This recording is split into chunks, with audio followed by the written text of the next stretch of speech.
It is Sunday night. Last time I was on this channel was maybe Friday, Thursday.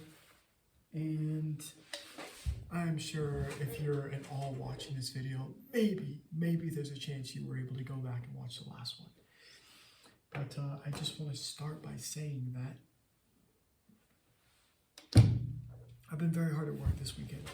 What you can see right here that's going to be running throughout this entire video is a program that I built, and I was able to get it up on Amazon Web Services. And basically what it does is I've built a handful of different videos in specific files. One of those is hook, the other is body, and the other is call to action.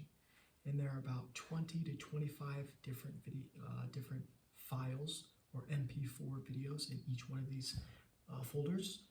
And this code will, first of all, look at all of these files and randomly grab a pair. Technically not a pair, a group of three.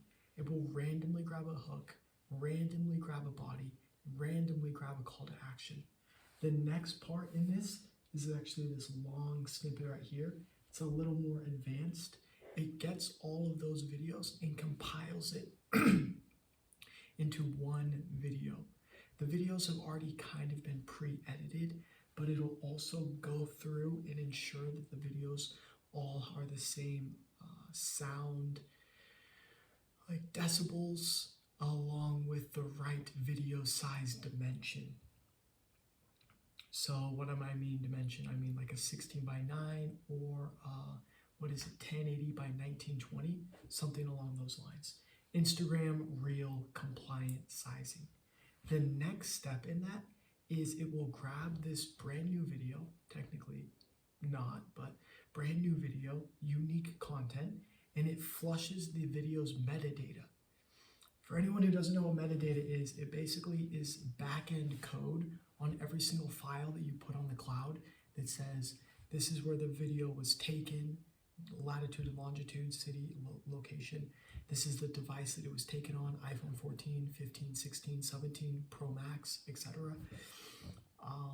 This is potentially a video editor that it was put through, whether that's CapCut or Adobe, one of Adobe's platforms, along with specific lenses.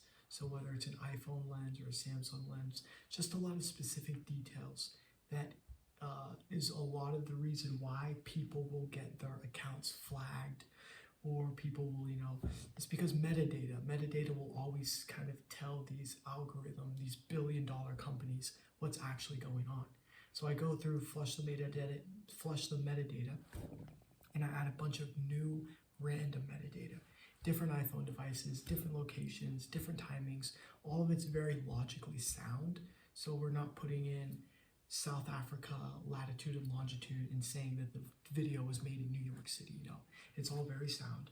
The very last part of it is it goes into Amazon Web Services S3 folder. All of this actually goes into an S3. I'm sorry if you couldn't hear me there. All of this goes into an S3 folder. S3 is basically like Amazon's version of Dropbox or Amazon's version of like Google Drive. It's a virtual private folder for you. I actually really love Amazon Web Services. I think having things, I don't know, maybe it's just marketing, maybe it's a premium feel, but it's a very great platform if you're starting to take that next step in scale. It really just helps you scale. As you can see, a lot of automation can be performed here.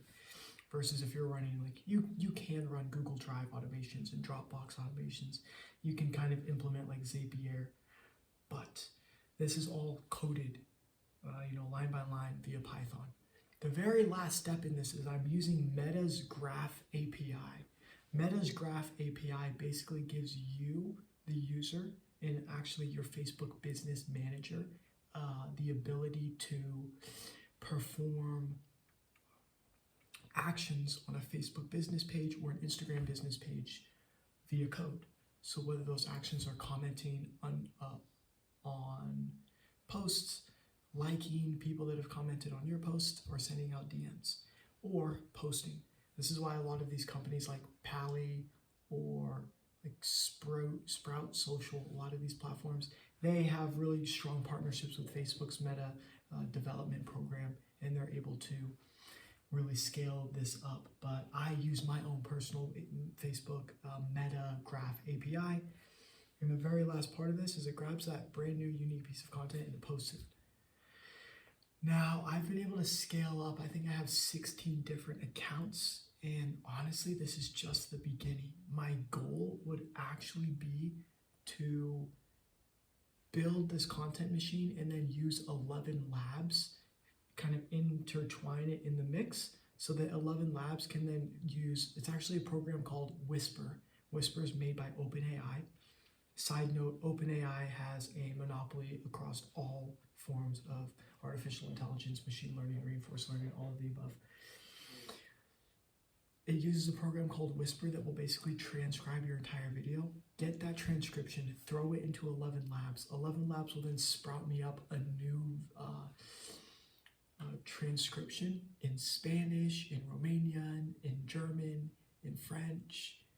You understand what I'm getting at? So then we can have 10 accounts and we can change the metadata. So, okay, these posts were actually posted in Germany. Wink, wink. Now, someone like Mr. Beast is listening to this, which is very, very unlikely. And they probably know more intricately what it takes to, manage accounts in different countries. I'm thinking of this simply from an operator. This is how I would set it up. So I'm going to try that. But right now we need proof of concept here in the United States. What I mean proof of concept is I actually have built a digital product on the front end of this, and all of these, every single one of these ads, every single one of these pieces of content is an ad. The hook is an ad. The body is an ad. The call to action is all an ad. And it runs 24/7. Now, just to kind of help with throttling, there's a 300-second timer on every single one of these posts, extrapolated out between 14 accounts, which means each account will get about one post every 70 minutes. Before you talk to me about shadow bans and all this nonsense, I've been doing this strategy for, maybe, I know it's not a long time, but I'm talking about specifically via automation. I've been running social media accounts for the entire duration of my business, about 7+ years. And I've started using this automation system on a few of my other businesses, and we've been generating millions of impressions and views per week. So this definitely works. It's not really like you'll get throttled if you post too much, because a majority of the time your posts get thrown into the suggestions. Your posts get thrown into the For You page. Now, I'm very comfortable running this program on Instagram. Maybe if you're watching this and you know things differently about maybe YouTube Shorts or TikTok, you can feel free to comment. Let me know what's actually going on those platforms. I know YouTube has an API that I may be able to tap into, and I can just basically duplicate this code, and then just instead of using Meta Graph API, I can use YouTube API. The only downside with that is for every single YouTube account, I need a fresh email, I believe. And Gmail is very stringent on having multiple Gmail accounts. I have like 8, but I've been able to make each one of these accounts almost every single year that I've been in business. So I have a lot of emails. When I try to make multiple emails at once, Instagram gets me quick. Google gets me quick. If I try to buy Gmail accounts online, yes, you can set up proxies, and I've done that, and Google will still get you. Google is a very, very good, Google is basically the forward-facing, bouncer of the internet. So they have very, very, very, very great bot protection, because they're not just fighting me, they're fighting millions of Indians, they're fighting millions of Russians, and I don't mean this in any derogatory racist term. All I mean is there's a lot of people in these second and third world countries that will try very, very, very, almost like a cyber warfare attempt to break into these platforms. So this is the program that I've built, and it's taken me all weekend. Now, the last touch of this is actually called the intelligence file. And the intelligence file tracks every single one of the hooks, every single one of the bodies, and every single one of the call to actions, and will label them. All right, this Instagram account posted this at this time, using this metadata, using this caption. And every 19 hours, it will scrape all of the JSON. It's a JSON, like JSON. It's a JSON file. It will scrape all of that, and it will incrementally feed it into OpenAI's API. OpenAI has a 30,000 tokens per minute kind of throttle. So if I were to send these codes, this is really the first day. I did have a lot of this code finished yesterday, but we ran into so many problems today. I am a little pissed that it's about 9 o'clock at night and we're finally getting online. But this is going to be like, I don't mean to be hyper optimistic, but I was running the numbers, and if I have 200 hooks, 200 bodies, and 200 different call to actions, all uploaded onto this AWS S3 file, and I have this code running in the background, I believe GPT said we'd have 2 million pieces of content. Now, granted, the content's not going to be like great, but the point is, these are ads and they'll convert. I'm not trying to like objectively build a personal brand or anything like that. A lot of these Instagram accounts that we're posting on are secondary accounts. The strategy that I kind of base this off of is in the OFM business. It's known as the mother-slave method. Mother-slave method is where you have one primary Instagram account and you have a bunch of bot accounts that funnel traffic to your main one. It's very similar to that, except rather than having an account right here, imagine I have a digital product. Digital product has zero marginal cost of replication and very little overhead for me to manage. I'm going to go through and offer and add some improvements to my digital products. But with this automation running my digital product, I basically just built a business.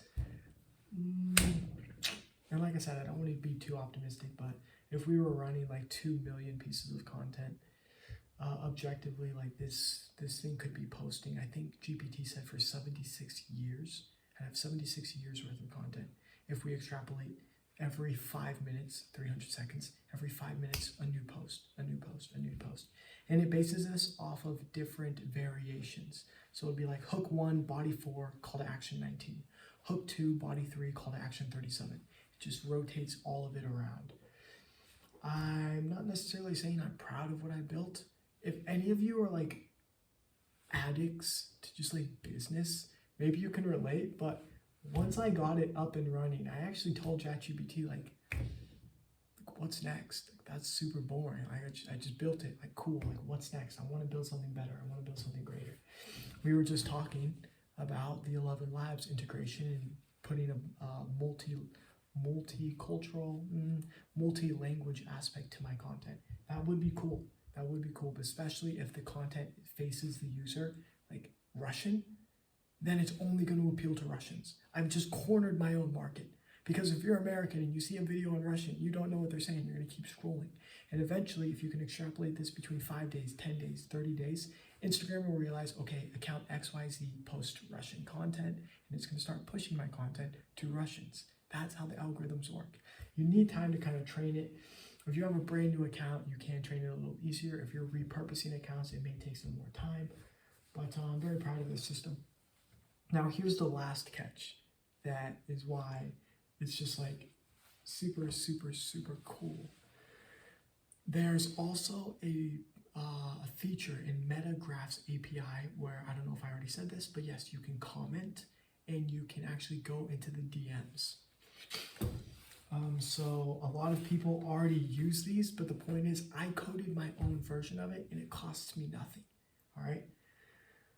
So I think the main one is like ManyChats. ManyChats is like DM automation. Super cool, especially if you're selling a digital product. What I've built is my own version of ManyChats, except you need advanced business permissions within the business, within the Facebook Meta Business Center, Facebook Meta Business Suite.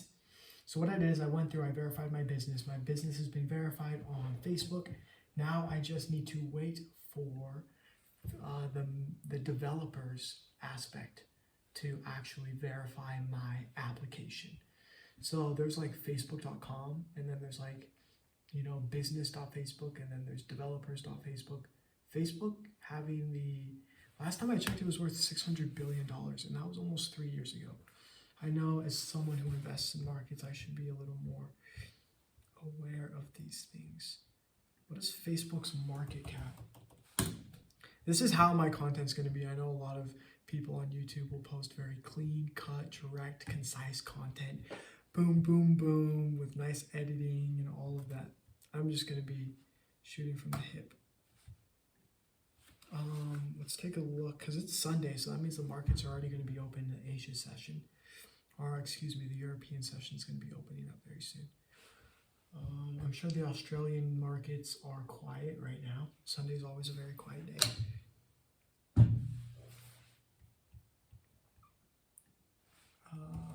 Meta. Let's take a look at Meta's. Oh my God, I remember when this company was trading at $130 a share. And that was after Zuckerberg was spending a lot of money on the metaverse back in like 2022.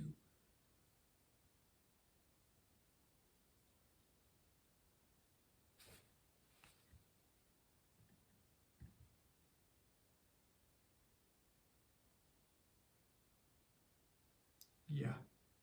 For anybody that's investing in the markets, I'm sure you know that I was a little off on my $600 billion valuation.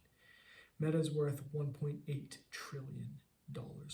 So this company definitely, like, the reason I was saying this is because they have kind of different websites with huge, huge, huge advancements. If you guys think Facebook's cool with the little apps and the marketplace and all that, you should see what all these other applications have to offer. So what I'm doing is I'm waiting to get my app approved, and once it's approved, I'm actually going to plug it into another code that I already have built.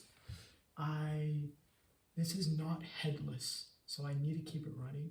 I'm going to keep it running for the video. Headless basically means, like, headless means you can't see anything. It's running in the background. Headless false means that you can see it. So it looks like it's running right now. Buffer is full, 8 out of 8. Good, good, good. Uploading video.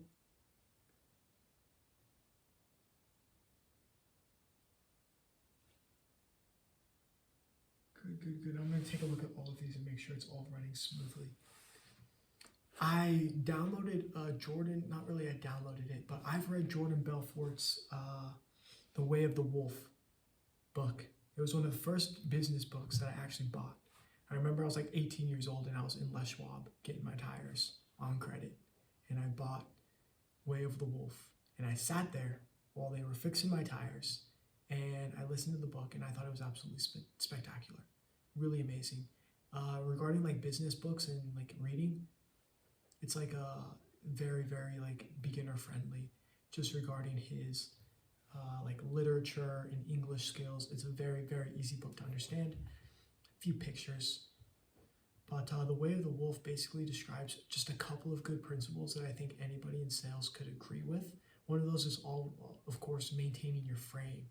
You want to position yourself as the authoritative in what you're selling. The other is keeping the prospect on the straight line. You don't want them jerking off, talking about nonsense, the sports, the game. No, I'm here to sell you insurance. I'm here to sell you, solar.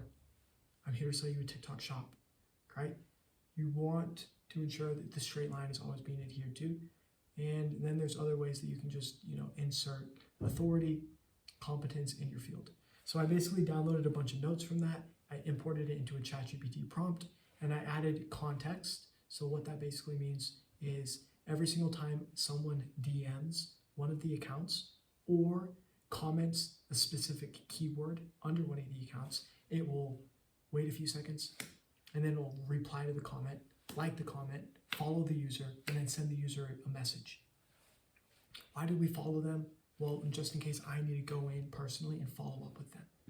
So it's super, super sick. And what I mean by context is because it's Instagram and sometimes people reply in 30 seconds and sometimes people reply in 30 days, 30 minutes, is it will send a message and then they will send a message and then it'll scrape all that information and send it back to GPT and say, this is what they said, this is what boom, boom, boom. And it uses the straight line as context. It uses the message and then it sends the second one and then replies. and then it'll scrape, and it'll send it back, and it'll send the third one. It'll reply, scrape, send it back, send the fourth one. I don't know. Looking at it, it sounds really freaking sick, and it is really freaking sick, but it's like the most logical choice to make, right? I mean, if you had the ability to program computers to do the work for you, like you understand what an amazing advantage we live in 2025. NVIDIA, bro, that company's changed the world. GPUs, NVIDIA, I love that company. Mark Zuckerberg, he's actually a game changer. I think Elon Musk is a little ahead of his time, so we are not having true, impact in our daily lives with what he's built. I don't drive Tesla. I don't drive electric cars. I have considered potentially buying like a BMW i4 M50. I think it's cool. I think if you want to drive electric and just cut off your balls, you might as well do it in style. But what I mean by that is probably like 50, 70, 200 years from now, when there's like freaking no carbon, when there's carbon in the air and we're like living in domes, Teslas are going to be pretty freaking like necessary. So that's a time when Elon Musk is going to be like, oh, okay, like the talk of the town. Right now, he's sending rockets up in space. This is another tangent. It's worth getting into because this is my YouTube channel. I'll talk about what I like.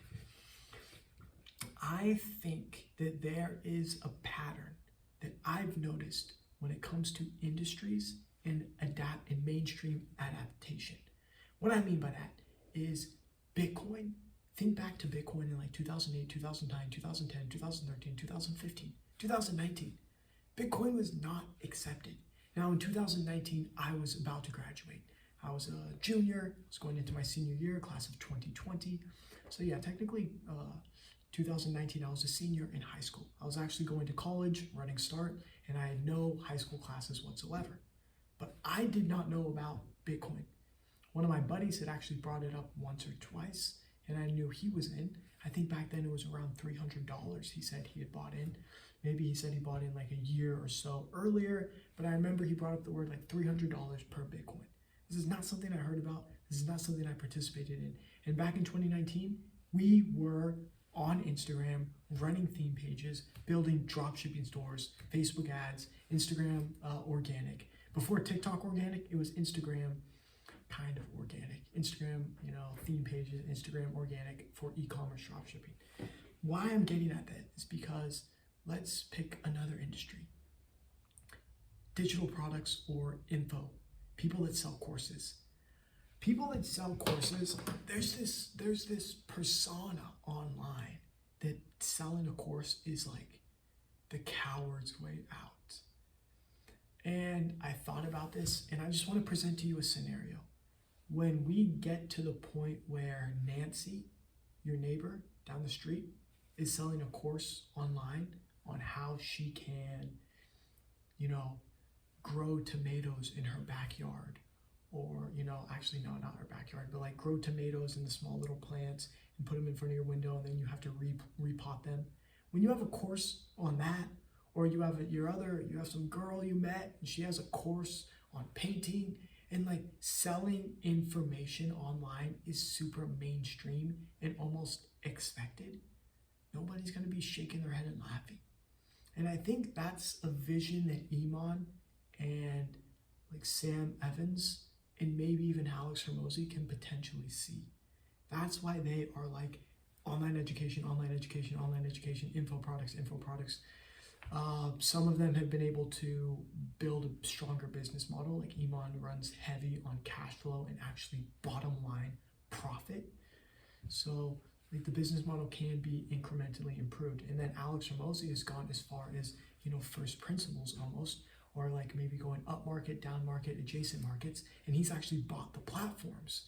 Iman owns WAP, but there's patterns you need to recognize when something is not mainstream and people scoff at it. The reason I brought this up is because Elon Musk is sending rockets up in space. And me, and I'm sure a lot of people think, wow, Elon, we're so proud of you. But part of us are thinking, what is he doing? The fuck is up there? What are you doing up there in space? There's nothing but stars up there. I promise you, in our lifetime, we are going to be up in space mainstream. For us, at the top, this is how it's going to go. Oh, you're flying first class, you're flying private, or you're going to the freaking stratosphere. You're going to the stratosphere? Yeah, I might want to, sun's going to be at 13 degrees, so I'm going to head up. Like, it's going to be mainstream. I believe that. And I also believe that space is going to be a multi-trillion-dollar market. And if you can position yourself up there, then you will win. So obviously you need money to position yourself. So consider maybe weapons development, logistics, transportation. Space is going to be a trillion dollar industry. And I'm saying that right now, 2025, October 25th, facts.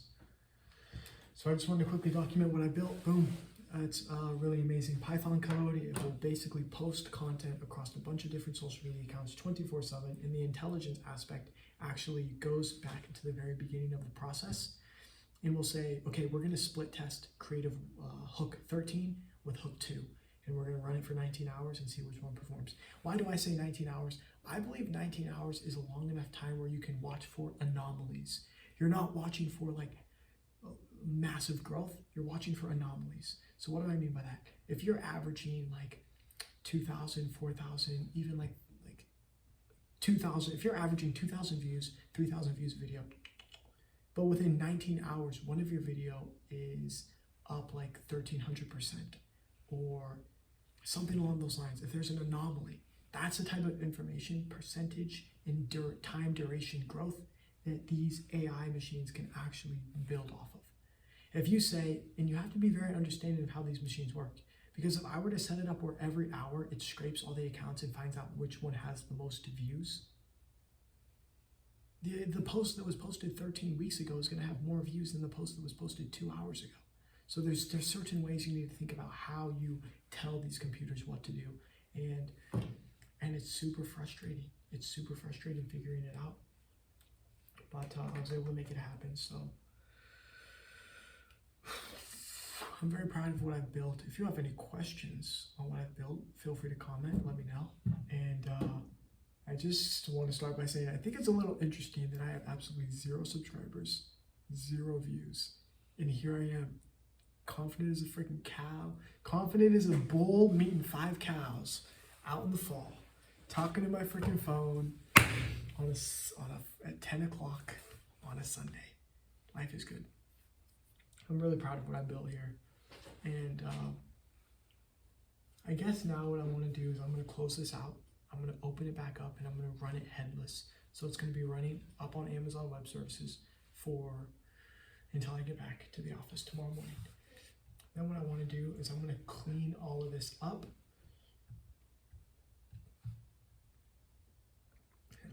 And then I think I'm going to just go through everything and just jot down notes of things that I need to improve.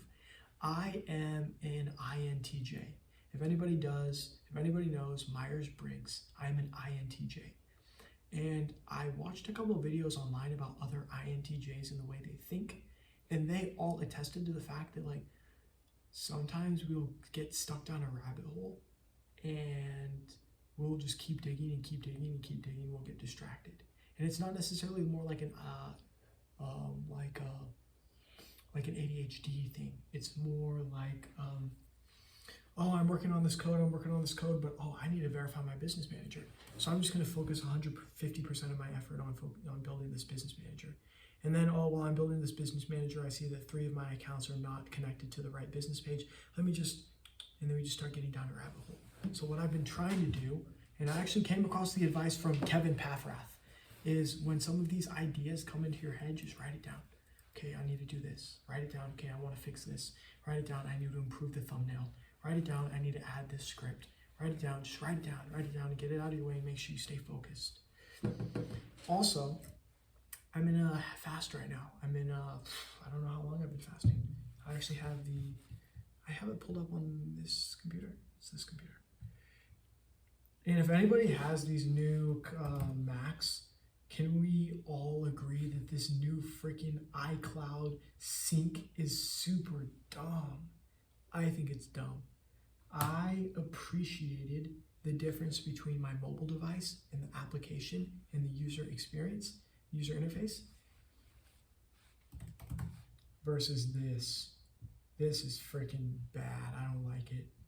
I've been fasting for 52 hours and 8 minutes and 57 seconds. Dude, don't believe that you need food every single day, 24/7, and eat burgers. A burger would be nice right now. But one thing that I've noticed is, look at how efficient I am. Look at how much work I can get done. You know, I'm actually getting to a point where I'm stuttering because my brain is moving faster than my mouth. You don't need food, folks. You need food to stay alive, and I encourage you to eat healthy. But you can go long periods of time without food. What I would recommend you do is just drink water. And I feel ashamed that this is a plastic water bottle. But this thing is huge, and I love it. So what I'll do is I'll actually get some pink Himalayan salt, and I'll add it to my water bottle, and I'll drink it. Or I drink Gatorade Zero. I like Gatorade Zero. I'll drink Gatorade Zero when I'm fasting. It's very great. And my code's finished. So what I'm going to do is I'm just going to go review everything and just jot down notes. And I'm going to try to condense my time frame. So I'm going to say, no, it's not going to be like by the end of the week, I'm going to get all this done by tomorrow night. I'm going to write down everything. I'll get it done by tomorrow night. It's going to be done. Everything. I'm going to rebuild this. I'm going to do this. I'm going to get these new products up and running. And just so you can get a little bit of like some numbers. I don't know if you guys can see this at all. You probably can't. That's cool. This is a brand new TikTok shop. And you can see we are up about $1,800 this week. The reason why I'm showing you that is because this store, I'm using a 100% organic strategy. What do you mean organic strategy, Jacob? I mean that the products are getting sales without me spending a single dollar in advertisements and without me spending any money on affiliate payouts, any money on commissions. This is 100% organic. And this is just really beautiful. At 100 orders at $1,800, it's about $18 AOV. I'm getting a lot of my inventory for anywhere from $7 to $9. That's profit. Do you understand this profit? And if you want to really dig in and take a look at my statistics, I wish to God you could see this without me unplugging my freaking computer. But you can actually see that the store took off within 2 days. Right here, 0, 0, 0. One day, 800. The next day, 900. It's Sunday. Today's Sunday, and we're down a little bit from the last 2 days. We're at about $590. 572. 50% profit margins, $250. Just a little, not even dinner money, snack money, $250. But the digital product that I'm selling is actually a full 100% guide and coaching and PDFs and software on how you can get these exact same results. And it's actually on my Instagram account. You can take a look at my Instagram if you'd like, at Finest Fortune, and you'll be able to see. You can do a little deep diving, or you can just shoot me a DM, ask me some questions about it. Ask questions about this. I'm not going to give you my secrets. I'm not going to give you my secrets unless you purchase my program. But this is what I have for you. And these are the results. So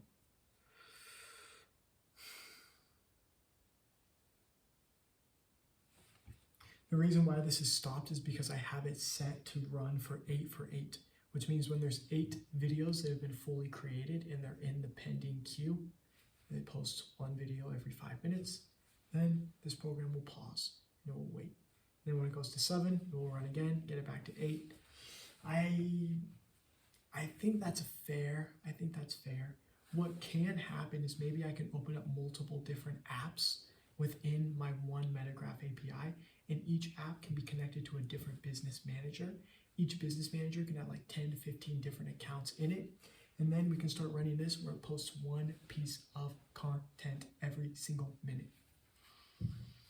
I think ChatGPT was saying there's something like 86,000 seconds per day. 86,000 divided by 60.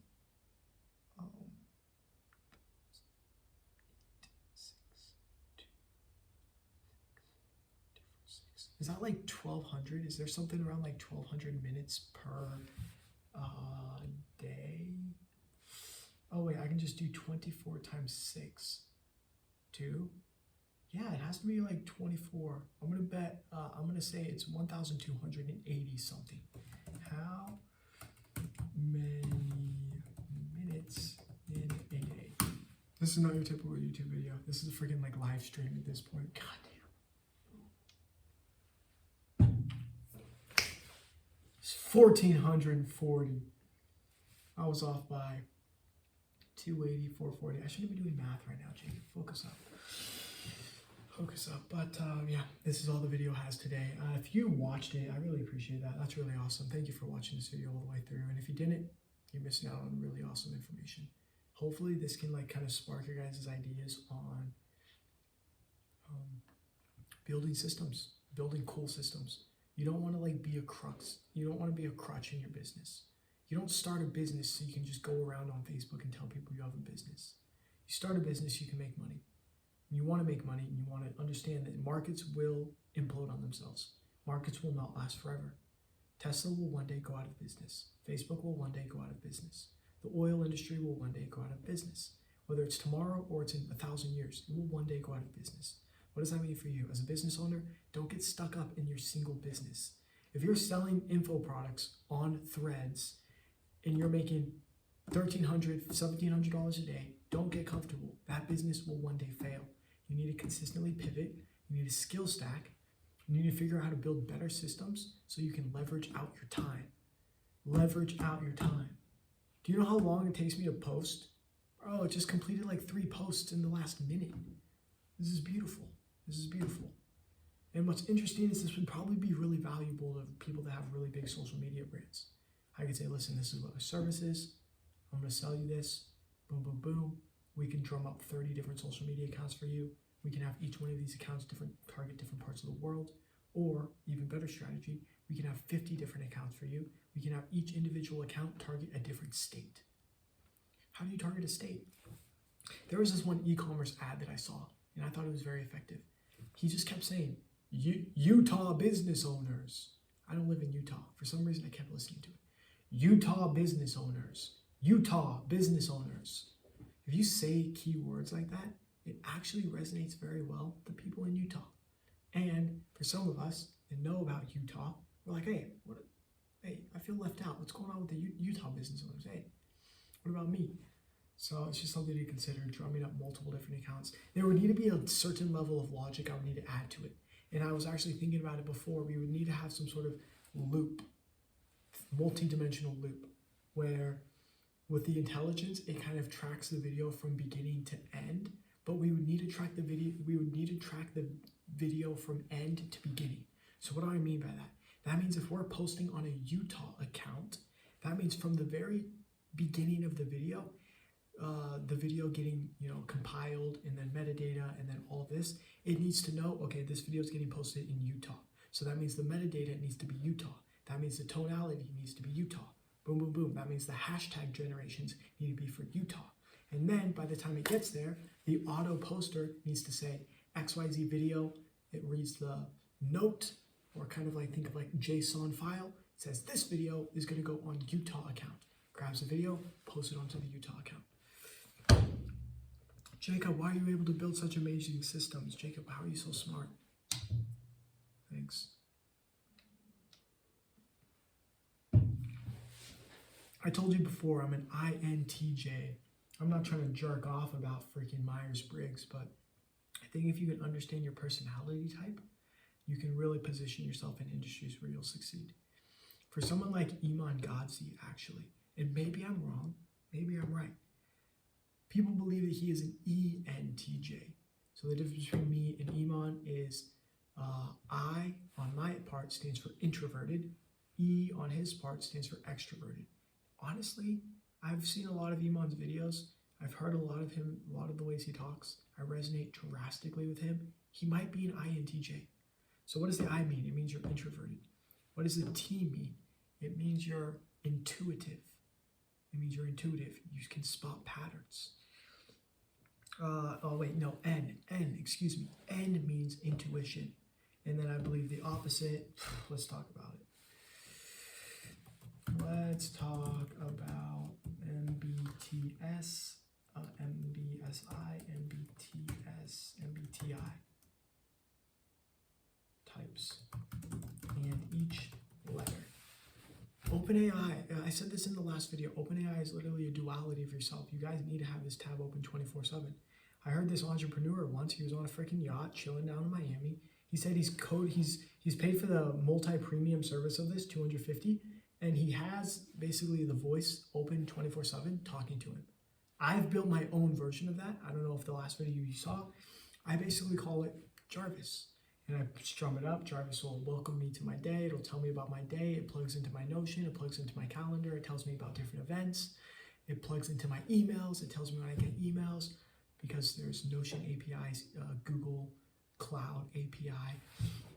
All right, let's go through this. E is extroversion. I is introversion. We all know what extrovert and introvert is. S is sensing. N is intuition. So intuition means you focus on patterns and meanings and big picture ideas. You can see a lot of things I'm talking about is like big picture. I'm not worried about crossing my T's and dotting my I's. Look at how messy this code is, but it runs. You understand? Sensing relies on concrete facts, data, and real experiences. Real experiences is the ones stand out for me here. A lot of people these days may be falling into that sensing line. Girls are bad drivers. Whoa, based off my experience. Sorry, okay.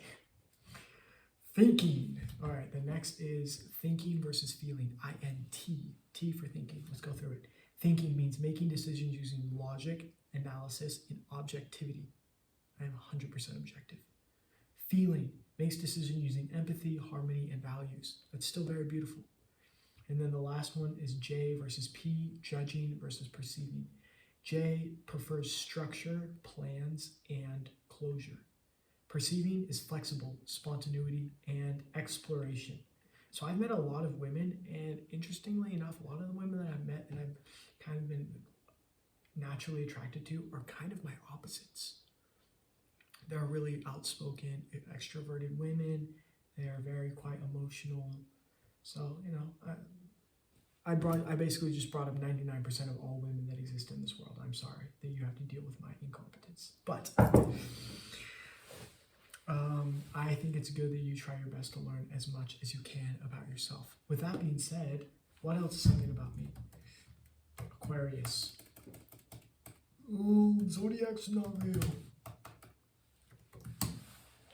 Are zodiacs real? Are they not? Who knows? And honestly, who cares? Who cares if they're real? Who cares? Let's talk about me so a little more. I like this. This is a fun little YouTube video talking about myself. Modality. I should figure out what that word means. It means I'm fixed. It means I'm probably stagnant. I don't like that. Ruling planet is Uranus. Dang it. I wish my ruling planet was Jupiter. Symbols, the water bearer. This is the only zodiac that is actually perceived as a giver. Like as an Aquarius, if I were to truly meet my true resonance, I'm supposed to be a giver. I'm supposed to give. I'm supposed to offer the world myself, my services, my knowledge. I think it's interesting. Versus others are like Aries. It's like some freaking bull. And a Leo. They're like pixies. All right? I'm a water bearer. I'm the one that pulls everyone together. It's like, guys, drink water. Breathe. All right, let's talk about me a little bit more. I'm innovative. True. Independent.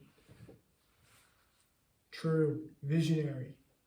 I'll let you decide. Detached. I don't want to discuss that. Humanitarian. Bro. The only thing I will do when I become a deca millionaire, ultra high net worth, 30, 50, 100 million plus, I'm gonna help people. I'm gonna help all of you. When I see wealthy people say, okay, if you comment under this video, I'll give you $500.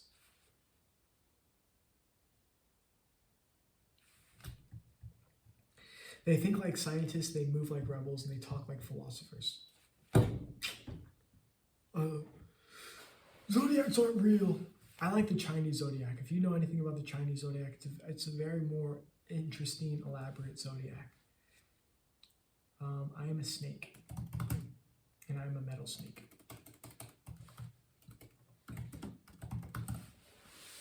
Let's talk about being a metal snake.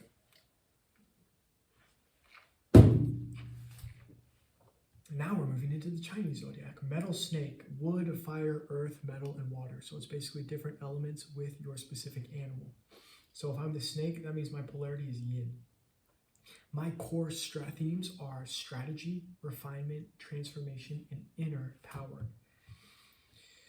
So let's think. The traits are strategic. Every move is deliberate and never impulsive.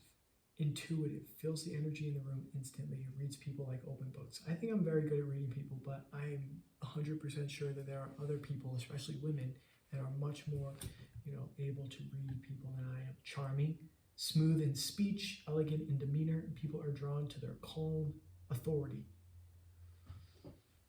Private and possessive. Possessive, too, in a sense. Transformative, the snake sheds the skin. I think it's interesting, almost every single year that I was looking back through some of my YouTube videos, and every single year I still look the same, and I still am the same, but I've transformed so much. It's beautiful. And I hope that everyone watching this video can also agree to that. Transformation is a universal aspect among everybody. Core precisions, I'm very less emotional and I'm very analytical. I'm a master planner. I love luxury, art, style, and efficiency.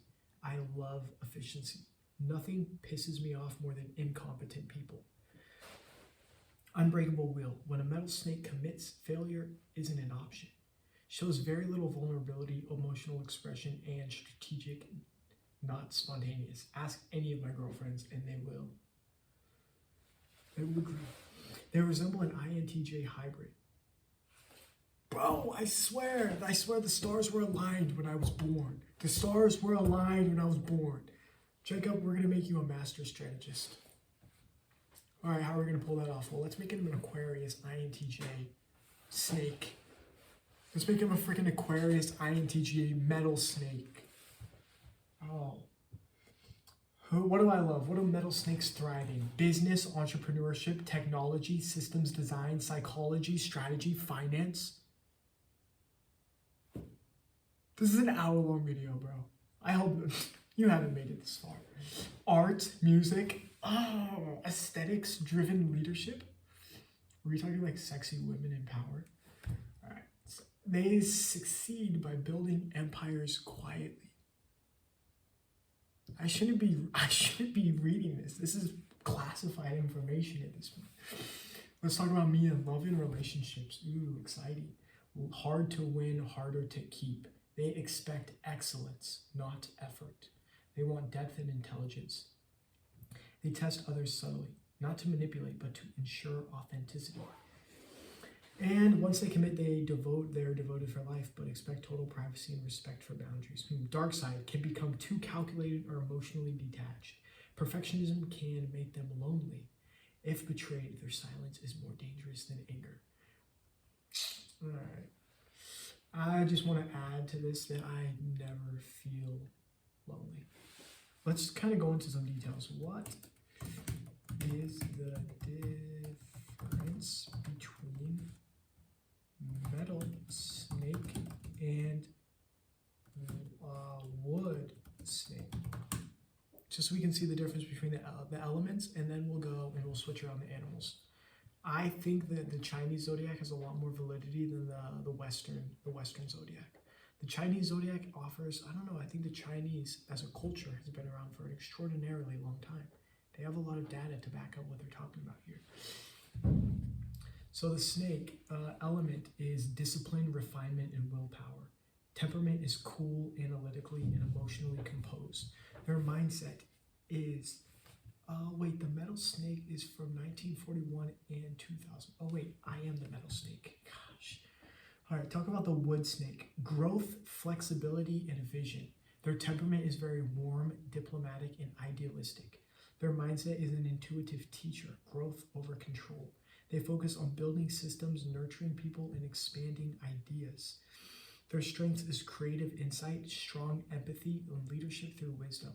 This person seems like a more empathetic, emotionally refined version of me, because it still offers the snake strategy and the snake focus, but also with a bit of wood. So wood can suck in water, wood can grow, versus metal is very stagnant. Now let's talk about different ones. Pig zodiac versus snake. And the years. If you're a pig, listen up. There's nothing wrong with being a pig zodiac. Pig zodiacs are fire. All right, listen up. Let's see a difference. So a pig is someone that was born in 2007 or 1995.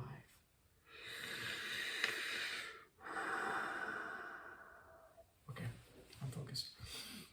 Pig personality. Their yin is water. My yin is fire. Okay. So they're very emotional, they're very kind, they're very generous, and they're very sensual. Their ruling planet is Mercury. Their traits are they're honest, they're warm, they're indulgent, they're empathetic, and they're loyal, they are also pleasure-seeking. Core motivations, they love to enjoy life. They like life, love, comfort, and connection. Their symbolic role is the healer, the artist, or the lover. So me, I'm very private and cautious. The pig is very open and vulnerable. So between me and the pig, there could be a lot of miscommunication. The snake, I value power, control, and success. And the pig would value comfort, love, and pleasure. So we have different priorities. Communication, I'm very strategic in my communication. And the pig is considered very heartfelt. The snake may find the pig too soft, potentially. Sexual chemistry, intense, strong magnetism versus the pig, deeply sensual. It's explosive at first. Listen, my entire life. Trust, conditional and tested versus the pig is freely giving. Snake may break pig's heart.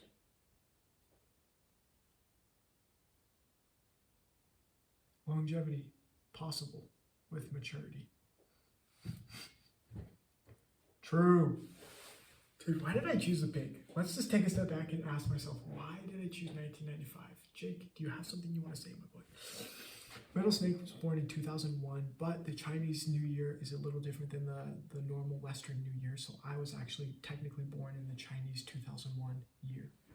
Versus the fire snake was born in 1997, the earth snake in 1989, and the wood snake in 1965. Oh wait, those are the snakes. Gosh. Earth pig was 1929. 2019. Water pig, 1983. Wood pig, 1995. Metal pig, 1971. And fire pig, 1959. Between all of these, metal and earth, it's a good balance. The fire and water, strategic. The earth and wood pig. So between a snake and a pig, an earth snake, someone born in 1989, and a wooden pig, someone born in 1995 is the best match. Regarding who I'm looking for, what I'm looking for, supposedly the best compatibility for me based off all of the potential superficial zodiac fugazi is a girl born in 2001 who is September birthday. What am I looking for? A snake Virgo. Fuck me. Dude, do you know how many attractive women I know that were born in that little window of time? I got a lot of options. Fuck. I shouldn't be swearing so much on this YouTube video. But we're hitting that last hour. I think I'm going to try to aim for all of my videos to be an hour because it's such a turn off and nobody will want to watch them until I'm a Deca ultra high net worth. And then people are going to be like, so I was able to analyze the last 13 years of Jacob Liss's life. And we know.